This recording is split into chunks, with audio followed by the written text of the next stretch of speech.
Hey guys, welcome back to CrossFit Nickelcity. My name is Christopher Heeb. I'm here with Chris Nentires and Kyle Habdo.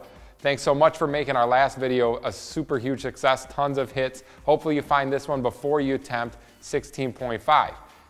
We're here to show you a couple of ways to get your body ready to tackle this workout and hopefully mitigate the risk of any injuries along the way. So good luck, take a listen to what these guys have to say, and rock it.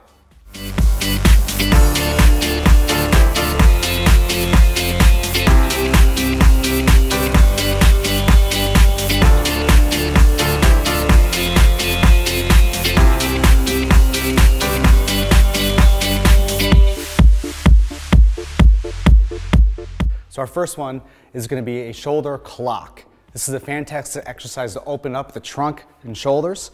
Kyle's going to start laying on his side. We're just teaching deep rhythmic breathing as he does this movement. He's going to reach out and elongate his trunk, open up his ribs, and then rotate his arm in a big clock motion, extending through the wrist, fingers, reaching as he rotates. Again, here you can see we're opening up that shoulder, getting you prepared to go overhead.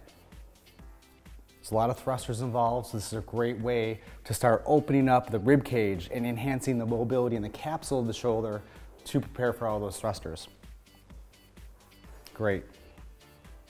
From here, we're going to get onto all fours.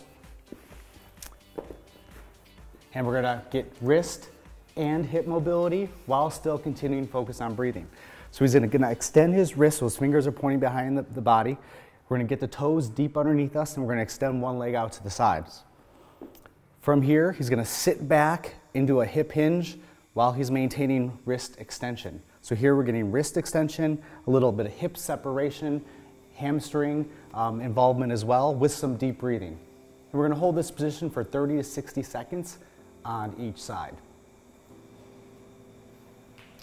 Once we've done both sides, we're going to move into what we call an arm bar roll. So now we're focusing on more rotator cuff, shoulder activation, in addition to thoracic mobility. Again, we're instructing really here to focus on breathing and relaxation through these motions.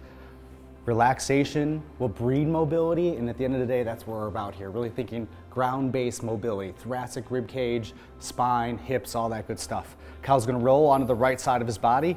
Take note that his bottom arm's extended over his head. That way he's really rolling on that tissue under that right shoulder blade, and he's gonna roll back. So this is a nice simple exercise that really gets closed chain activation of that shoulder by rolling onto that side. Another little game you could play at the end is you could actually rotate over, turn his head away from the kettlebell, and then rotate back. As he turns his head away, he's gonna have more of a challenge in the kettlebell to produce more shoulder stability. So here we have 3 ground-based exercises that are fantastic to get you prepared for 16.5.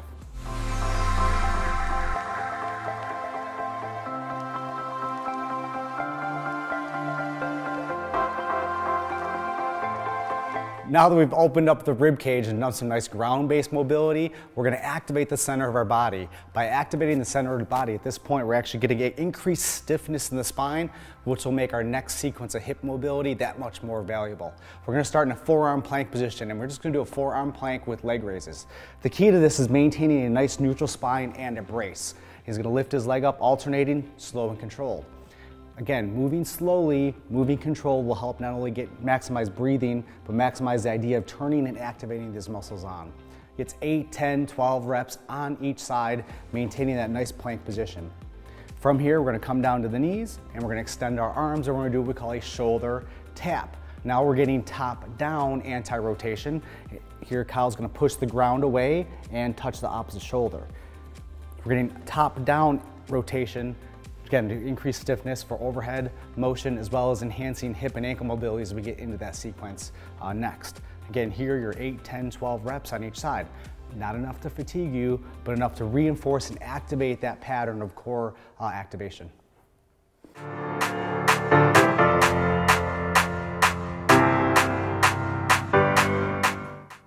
We're on to the third portion of our 16.5 prep, and now we're going to work on joint mobility specifically. So So we're gonna focus on either ankle or hip mobility. This is where player's choice comes in. If you have stiffness in the ankles and you know who you are, we're gonna get you doing a banded ankle distraction with dorsiflexion mobilization. So you're gonna use a band and simply get into a half kneel position. Here, Kyle's gonna maintain full foot contact and start to rock forward on his ankle.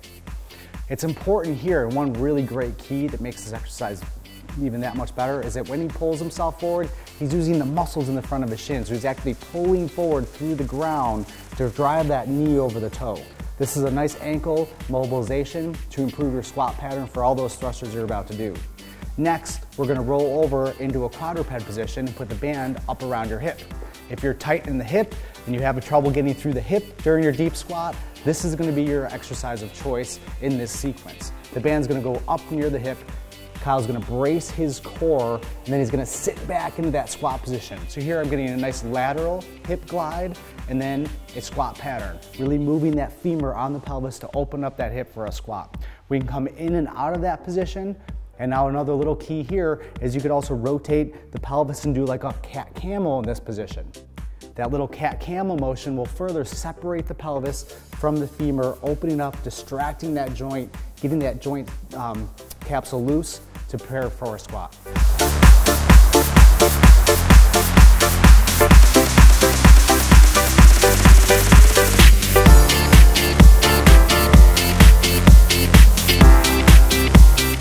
The last part of our prep for 16.5 is going to involve skill practice for a thruster. Here we're going to take advantage of using a kettlebell for a one-side load so we get rotational core stability and also shoulder activation for that nice packed position in the front rack. So we're going to have Kyle come into a front rack position with a kettlebell and go into a nice deep squat. He's going to hold that deep squat at the bottom, inhale, exhale, and then come up. We're going to have 9 reps in total, 3 reps of just the squat, 3 reps of just the press, and 3 reps of that single arm kettlebell bottoms up thruster. So here we're having him push his knees out, sink through the hips. Now I'm focusing on good head shoulder position, letting the shoulder blade come down and back as he presses up. Here a nice subtle key is keeping the ribs down, bracing the core, making sure we're not separating the rib or pelvis position as he presses overhead. And finally, we're going to put it all together into our single arm thruster. We want nice packed shoulder, we want nice hip mobility, we want nice stable, strong shoulder at the top of that overhead press. It's pretty clear to see how this is a great exercise to prepare you for 16.5.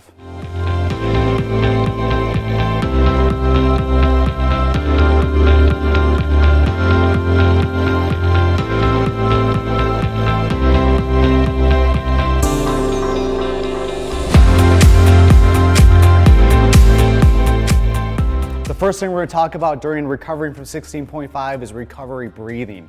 We were lucky enough to have the man K-Star himself here in the gym, and this is one of the things we talked about. Breathing over and bending forward while you're breathing is a very natural thing. This actually unloads your rib cage so the diaphragm can work efficiently.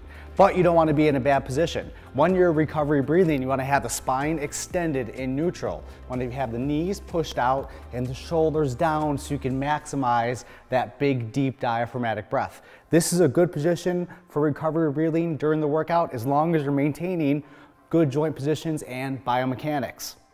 The second exercise we're going to do is going to be deep breathing in a child's pose position. Again, breathing, breathing, breathing is key for recovery. So Kyle's going to sit back as far as he can. I want to avoid excessive pinching in the hip, and then he's going to breathe deep through the belly. Focus on expanding the belly, the side rib cage, as well as the back through that deep breathing. This nice elongating, lengthening position will help decompress the joints of the upper body that you just used during your thrusters.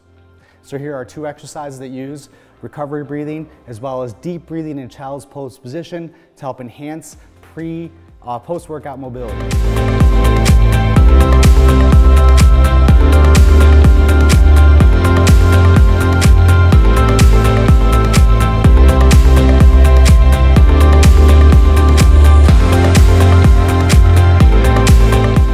Static stretching after workout is great to allow the nervous system to unwind and deregulate so that way you can get into that nice parasympathetic rest state for recovery. Here we're going to go with sideline quad stretch. The key to the stretch is having that bottom knee up towards the chest. That's going to facilitate that hip separation and make that nice front stretch more effective. There's two ways we can express mobility here. Number one is going to be pulling the leg back behind, extending the hip. The second is going to be maximally pulling the heel towards the butt, working on that lower part of the quad. This is a 60-second hold, a static sideline quad stretch that's great to do after any squatting motion.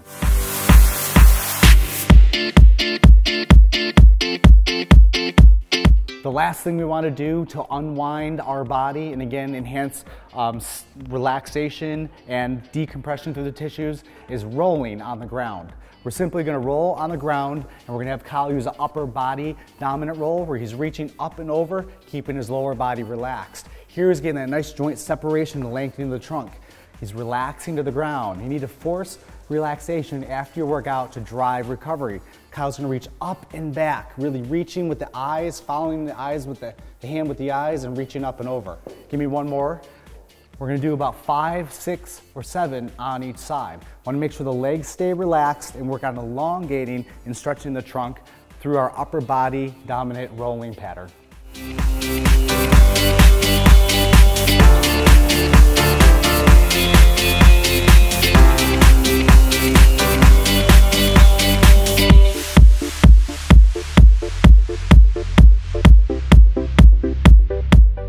Hey guys, thanks for watching our video. We really appreciate the feedback you guys gave us from last time.